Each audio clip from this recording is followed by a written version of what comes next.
Le livre du ciel, tome 19, 9 avril 1926.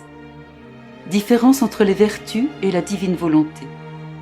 La divine volonté symbolisée par le soleil levant et la mer envahissante. Différence entre l'âme qui se laisse dominer par la divine volonté et l'âme qui se laisse dominer par la volonté humaine. Je me disais, mon doux Jésus dit beaucoup de grandes, admirables, très hautes et très merveilleuses choses sur la volonté de Dieu. Mais il me semble que les créatures n'en ont pas le concept qu'elles méritent, ni cette grande impression des merveilles qui sont en elles. Au contraire, il me semble qu'elles la placent au même niveau que les vertus, et peut-être s'intéressent-elles plus aux vertus qu'à cette très sainte volonté de Dieu. Et mon toujours aimable Jésus bougea en moi, et me dit, « Ma fille, veux-tu savoir pourquoi ? Parce que leur palais n'est pas purgé et qu'elles sont habituées à la nourriture ordinaire de ce bas monde, que sont les vertus, et non à la nourriture céleste et divine de ma volonté.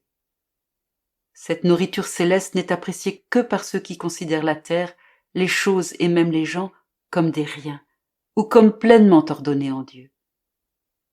Les vertus qui peuvent être pratiquées sur la terre sont rarement exemptes de desseins humains, d'amour propre, de gloire personnelle, d'amour des apparences ou du désir de plaire. Tous ces objectifs sont autant de goûts pour le palais ordinaire de l'âme, et l'on agit très souvent en fonction de ces goûts plutôt que pour le bien que contient la vertu. C'est pourquoi les vertus se manifestent plus facilement, car la volonté humaine en retire toujours quelque chose. Par contre, la première chose que ma volonté détruit est la volonté humaine, car elle ne tolère aucun dessein de nature humaine. Ma volonté est du ciel et veut placer dans l'âme ce qui est divin et qui appartient au ciel. C'est pourquoi l'âme se sent l'estomac vide et semble mourir. Se sentant mourir et perdant l'espoir de trouver une autre nourriture, l'âme se décide à prendre la nourriture de ma volonté. Son palais est alors purgé, elle savoure le goût de la nourriture de ma volonté et ne voudrait pas en changer même au prix de sa vie. Ma volonté ne sait pas faire de compromis comme le font les vertus avec les petites et les basses choses qui peuvent être faites sur la terre. Elle veut que tout et toute chose se place comme un escabeau sous ses pieds et change tout l'intérieur de l'âme et les vertus elles-mêmes en divine volonté. En un mot, ma volonté veut son propre ciel dans les profondeurs de l'âme. Autrement, elle serait entravée et ne pourrait pas exercer sa vie divine. Il y a donc une grande différence entre les vertus et ma volonté. Entre la sainteté de l'une et celle des autres. Les vertus peuvent être des créatures et peuvent former tout au plus une sainteté humaine. Ma volonté est de Dieu et peut former une sainteté pleinement divine. Quelle différence! Cependant, comme les créatures sont habituées à regarder vers le bas, elles sont plus impressionnées par les petites lampes des vertus que par le grand soleil de ma volonté. Je me trouvais après cela en dehors de moi, dans l'acte du soleil levant. Toutes les choses changeaient leur apparence. Les plantes devenaient brillantes, les fleurs recevaient la vie de leur fragrance et des différentes couleurs que la lumière du soleil apportait à chaque fleur. Toutes les choses recevaient, gorgée après gorgée, la vie de la lumière du soleil afin de se développer et d'être formées. Cependant, une était la lumière, une était la chaleur. On ne pouvait rien voir d'autre. Mais d'où pouvaient venir d'aussi nombreux effets, tant de couleurs différentes? Et mon doux Jésus me dit, « Ma fille, pourquoi le soleil contient-il la semence de fécondité, la semence de la substance de toutes les couleurs? Parce que la lumière est plus grande que les biens qu'elle contient. Par conséquent, elle les garde tous éclipsés en elle-même. On ne peut donner ce que l'on ne possède pas. De la même manière, le soleil ne pourrait donner ni la fécondité, ni la douceur aux fruits, ni les couleurs aux fleurs, et ne pourrait accomplir tant de merveilles sur la terre au point de la transformer d'un abysse de ténèbres en un abysse de lumière s'il ne contenait pas en lui-même tous les effets qu'il produit. Le soleil est le symbole de ma volonté. Lorsqu'il s'élève sur l'âme, il la vivifie. Il l'orne de grâce et lui communique les plus belles nuances de couleurs divines et la transforme en Dieu. Et il fait cela d'un seul coup. Il lui suffit de se lever pour opérer des choses merveilleuses. En donnant, ma volonté ne perd rien, tout comme le soleil ne perd rien en faisant tant de bien à la terre. Au contraire, il reste glorifié dans l'œuvre de la créature. notre être est toujours en parfait équilibre. Il n'augmente ni ne diminue. Mais sais-tu ce qui arrive? Imagine une mer pleine à ras-bord. Un vent investit sa surface et forme les vagues qui débordent en dehors de la mer. En se soulevant, cette mer n'a rien perdu et tout comme les eaux ont débordé à l'extérieur, elles se sont immédiatement élevées et apparaissent au même niveau qu'avant. La même chose se passe entre l'âme et Dieu. Elle peut être appelée le petit vent qui forme les vagues de la mer divine, de sorte qu'elle peut prendre autant d'eau qu'elle le désire. Mais notre mer restera toujours au même niveau, parce que notre nature n'est pas sujette à subir des mutations. Par conséquent, plus tu prends, plus tu feras notre délice et plus je serai glorifié en toi. Après quoi je pensais à la différence qui existe entre l'âme qui se laisse dominer par la volonté de Dieu et celle qui se laisse dominer par la volonté humaine. À ce moment est apparue devant mon esprit une personne courbée, le front contre les genoux, recouverte d'un voile noir et enveloppée d'un épais brouillard qui l'empêchait de voir la lumière. La pauvre semblait ivre et titubait, tombant tantôt à droite, tantôt à gauche. Elle faisait vraiment pitié. Mon doux Jésus se manifesta alors en moi et me dit « Ma fille, c'est là l'image de celle qui se laisse dominer par sa propre volonté. La volonté humaine courbe tellement l'âme qu'elle est forcée de toujours regarder vers la terre. Et en regardant vers la terre, c'est tout ce qu'elle connaît et aime.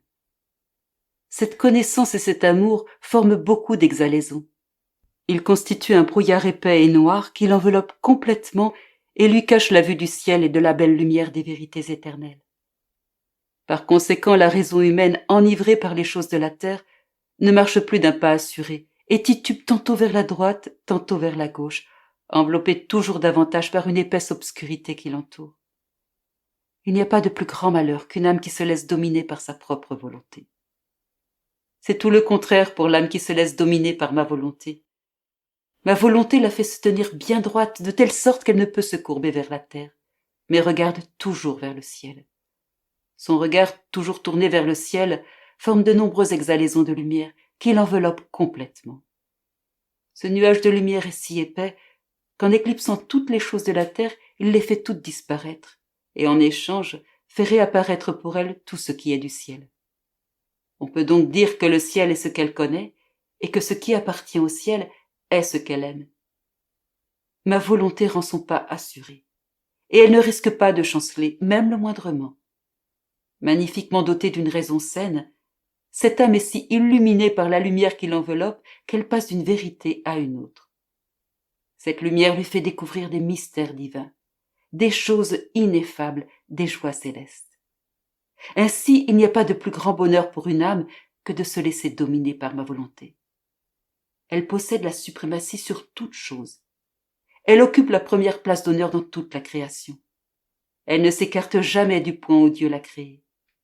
Dieu la trouve toujours sur ses genoux paternels en train de lui chanter sa gloire, son amour et son éternelle volonté. Comme elle est sur les genoux de son Père céleste, le premier amour est pour elle. Les mers de grâce qui débordent continuellement du sein divin lui appartiennent. Les premiers baisers, les caresses les plus tendres sont précisément pour elle. Ce n'est qu'à elle que nous pouvons confier nos secrets, car étant celle qui est le plus près de nous et qui demeure le plus avec nous, nous la laissons participer à toutes nos choses. Nous formons sa vie, sa joie et son bonheur, et elle forme notre joie et notre bonheur.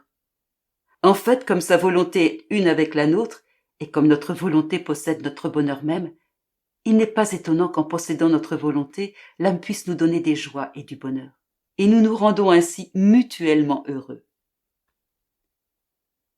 Mon pauvre esprit continuait à penser à la différence qui existe entre l'âme qui se laisse dominer par la volonté suprême et celle qui se laisse dominer par la volonté humaine.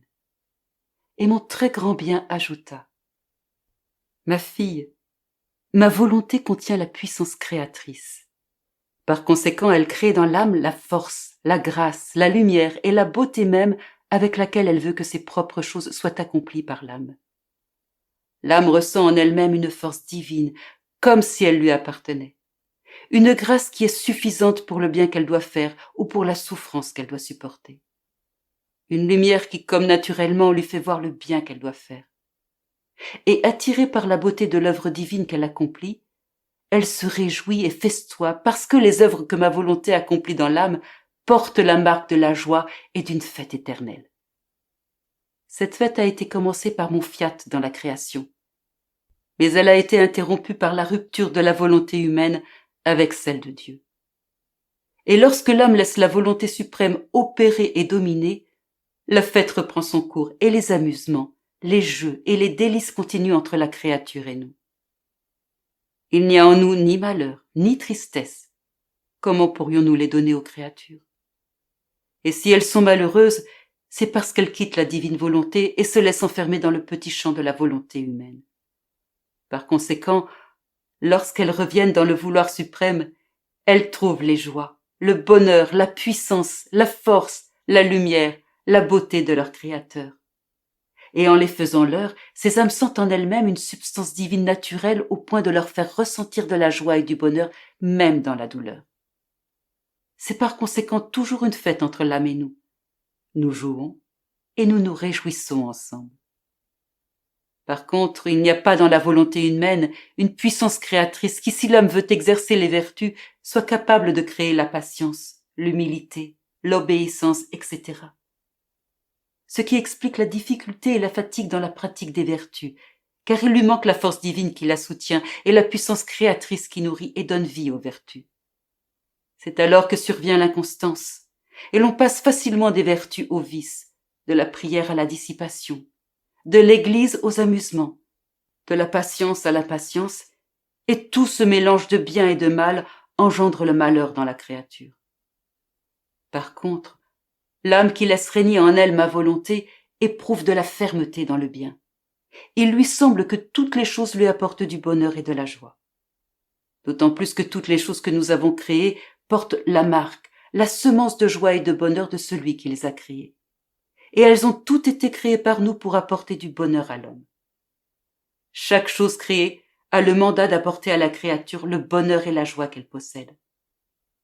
En fait, quelle joie et quel bonheur la lumière du soleil n'apporte-t-elle pas?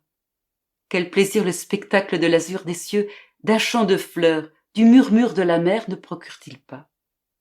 Quel plaisir un fruit sucré et savoureux, une eau bien fraîche et beaucoup d'autres choses n'apporte-t-elle pas à notre palais? Toutes les choses créées disent à l'homme dans leur langage muet, nous t'apportons le bonheur, la joie de notre Créateur. Mais veux-tu savoir en qui toutes les choses créées trouvent l'écho de leur joie et de leur bonheur? Dans l'âme où elle trouve ma volonté qui règne et domine, parce que dans cette volonté, ce que Dieu lui-même possède et ce qui règne dans l'âme deviennent un et forment des mers de joie, de bonheur et de contentement qui se déversent les unes dans les autres. C'est en vérité une véritable fête.